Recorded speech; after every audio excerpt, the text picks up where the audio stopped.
이혜정의 어린 시절은 매우 유복했다고 합니다. 현재 이룬 성과보다 훨씬 더 부유하게 큰 딸이었다고 하는데요. 혹시 요리 연구가 이혜정 씨가 부유한 가정에서 자라난 사실 알고 계셨나요? 이혜정 씨의 아버지는 바로 유한킴벌리의 초대 회장 이종대 씨로 1970년에 유한킴벌리를 창립하고 크리넥스 티슈와 뽀삐 화장지 등 생활용품을 선보인 경영계의 거목이었답니다. 그 시절 이혜정 씨는 회장님의 외동딸로 자라며 누구보다 애지중지 곱게 키워졌지요. 그런데 이혜정 씨의 어린 시절은 마냥 순탄치 않았다고 합니다. 그녀에게는 2명의 남동생이 있었고 어머니와 늘 부딪혔던 기억이 많았다고 해요. 어머니는 여자는 참고 사는 게 행복이다라는 가르침을 주었고 딸에게는 주름치마를 입히고는 목소리를 낮춰라, 폭폭을 줄여라라고 잔소리를 하곤 하셨죠. 하지만 이혜정 씨는 그 말을 듣는 둥 마는 둥 했다고 합니다. 그녀는 바지가 더 편했으니까요. 내가 남자가 아니라서 엄마가 저렇게 하는 거야. 남자였으면 내가 이렇게 행동해도 아무 문제 없었을 텐데라는 말로 딸을 다독여 주셨다네요. 어머니와는 정반대의 가치관을 가진 아버지의 이런 말들 덕분에 이혜정 씨는 숨통이 트였다고 합니다. 그러나 어머니의 억압에서 벗어나고 싶었던 그녀는 결국 결혼을 토피처로 삼게 됩니다. 하지만 이 결혼이 더 큰 고통을 가져오게 될 줄은 그녀도 몰랐을 것입니다. 부유한 집안에서 자란 이혜정 씨는 의사 가문으로 시집을 갔습니다. 남편, 시어머니, 그리고 시누이까지 모두 의사였던 시댁에서 그녀는 항상 자신이 부족하다고 느꼈다고 해요. 그녀의 시어머니는 혼수 리스트까지 직접 작성해 주셨는데 그 중에서도 12자 농을 꼭 사오라고 했다고 합니다. 이 농의 가격이 얼마나 됐냐고요? 당시 작은 아파트 한 채 가격에 해당하는 금액이었다고 합니다. 그리고 그 농이 너무 커서 방에 둘 곳이 없을 정도였죠. 결국 이혜정 씨는 시부모님 대신 안방을 써야 했을 정도로 시집살이가 쉽지 않았다고 합니다. 그렇다면 이혜정 씨가 겪은 가장 큰 시련은 무엇이었을까요? 결혼 생활 중 최대의 위기는 남편의 외도였답니다. 요리 연구가 이혜정 씨는 남편과 함께 김치를 담그며 과거의 이야기를 자연스럽게 꺼내놓았습니다. 그 이야기는 다름 아닌 남편 고민한 씨의 불륜에 관한 것이었죠. 이혜정 씨는 웃으며 그 여자가 예쁘지도 않던데 도대체 당신은 왜 그랬을까? 라고 물었고 그 순간 고민한 씨는 난감해하는 표정을 지었습니다. 이에 고민한 씨는 내가 그 얘기를 어떻게 하겠어? 너를 험담해야 하는데 라며 대답을 피하려 했고 이혜정 씨는 어이없다는 듯 그게 내 험담으로 돌아와? 바람난 남자는 다 아내가 잘못해서 바람 피운 건가? 라고 반문했지요.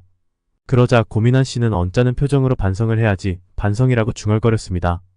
이 대답에 이혜정 씨는 또다시 불만을 토로했지만 남편의 태도는 쉽게 변하지 않았습니다. 일이 다 끝났는데 왜 새 챕터를 여는 거야? 라며 오히려 아내를 탓하는 모습을 보였죠. 그가 이어서 한 말은 더 충격적이었습니다. 내가 실수를 했고 그에 대한 벌을 받았어. 근데 왜 다시 그 실수를 꺼내는 건데? 라는 식으로 말하며 오히려 이혜정 씨를 탓하는 듯한 태도를 보였습니다. 이혜정 씨는 이 대화를 이어가며 당시를 회상했습니다. 그날 시장 보고 오는데 당신이 나보고 학 유턴해서 도망가더라. 그때 당신은 해결하겠다고 했었지. 라고 말하자 고민한 씨는 그 이야기를 더 듣기 싫다는 듯 그만해 말이 많다라며 짜증을 냈습니다. 이혜정 씨는 대화를 끝내기 전 지금 생각하면 그때 미안하다는 생각 안 들어요? 라고 물었지만 남편은 여전히 미안함을 느끼지 않는 듯한 태도를 보였습니다. 이혜정 씨는 홀로 남아 과거를 떠올리며 혼잣말로 속마음을 털어놓았습니다. 그때 일을 생각하면 정말 세월이 흘러서 참 다행이야. 하지만 아직도 짜증나. 그 놈의 여편네는 지금 어떻게 살까? 남의 마음에 그렇게 상처 주고 자기 인생은 잘 살겠지? 라고 분노를 표출했습니다. 그녀는 과거를 떠올리며 여전히 용서가 쉽지 않다는 것을 고백했습니다. 언제까지 이러고 살 수는 없지. 빨리 잊자라고 다짐하면서도 마음속 분노가 쉽게 가라앉지 않았던 것이죠. 한편 고민한 씨는 반려견과 산책을 하며 혼잣말로 엄마가 아빠를 화나게 했어라고 중얼거렸습니다. 그러다 이혜정 씨의 전화를 받자 전화는 왜 해? 라며 투덜거렸다고 합니다. 결국 이혜정 씨는 남편을 찾아가 내가 실수를 한 것 같아라며 미안한 마음을 전했지만 남편은 오히려 이혜정 씨에게 사소한 걸로 분위기를 뒤엎을 때가 있어. 반성했으면 됐어라고 하며 타박을 했습니다. 이 대화에서 오히려 남편이 이혜정 씨를 용서하는 모습처럼 보였다는 점이 아이러니하죠. 결혼 생활 중 가장 큰 위기는 바로 남편의 외도였습니다. 44년 동안 결혼 생활을 이어오며 이 사건은 그녀에게 엄청난 충격을 안겼다고 합니다. 이혜정 씨는 남편의 외도 사실을 알고도 결혼 생활을 계속 유지하기로 결심했는데 그 이유가 무엇인지 궁금하지 않으신가요?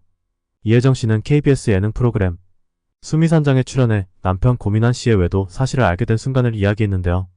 남편이 다른 여자를 사랑하고 있다는 사실을 처음 알게 된 순간 그녀는 믿기 힘들었을 것입니다. 그런데 더 큰 충격은 남편이 외도 사실을 들켰을 때 보인 반응이었습니다. 남편은 이혜정 씨에게 미안하지만 지금은 그 여자를 사랑한다는 말을 했다고 합니다. 그리고 당장 관계를 정리할 수는 없지만 최대한 노력해서 끝내겠다고 했죠. 이 말은 이혜정 씨에게 더 큰 상처를 주었을 것입니다. 그녀는 내가 왜 이런 말을 들어야 하나라는 생각이 들었고 그 당시의 감정을 담담하게 털어놓았습니다. 남편이 다른 여자를 사랑한다는 고백을 받아들이는 일이 얼마나 힘들었을까요? 결혼 생활을 이어가는 이유는 무엇일까요? 그렇다면 이혜정 씨는 왜 이러한 상처 속에서도 결혼 생활을 유지해왔을까요? 그녀는 방송에서 지금까지는 힘든 일들이 많았지만 이제는 쉬운 일만 남았다고 설명했습니다. 43년이라는 긴 시간 동안 모든 어려움을 견뎌온 그녀에게는 이제 더 이상 포기할 이유가 없다는 것이죠. 이제 와서 이혼한다면 그동안의 고생이 무의미해지겠죠. 쉬운 일만 남았는데 왜 포기하겠어요? 라는 그녀의 철학에서 그녀가 경험한 세월의 무게를 느낄 수 있었습니다. 남편 고민한 씨는 때때로 무심한 농담으로 그녀를 당황하게 하기도 합니다. 지난 8월 방송된 SBS 동상이몽이에서 이혜정 씨는 남편이 했던 농담을 전했는데요. 40년 동안 맛있는 밥을 먹었으니 이제는 밥을 못해도 예쁜 사람과 살고 싶다는 발언이 바로 그것입니다. 이 발언은 이혜정 씨에게는 결코 웃기지 않았겠죠. 오랜 세월 남편을 위해 정성껏 밥을 차려왔던 그녀로서는 상처로 다가올 수 있는 말이었을 겁니다. 그럼에도 불구하고 이혜정 씨는 남편에 대한 깊은 애정을 가지고 있다고 밝혔습니다. 그녀는 이제 남편과의 갈등을 넘어 더 나은 관계를 위해 노력하고 있습니다. 이렇게 많은 고난과 시련을 겪으면서도 결혼 생활을 이어가는 이혜정 씨. 그녀의 이야기를 통해 결혼에서 가장 중요한 것은 무엇일까요?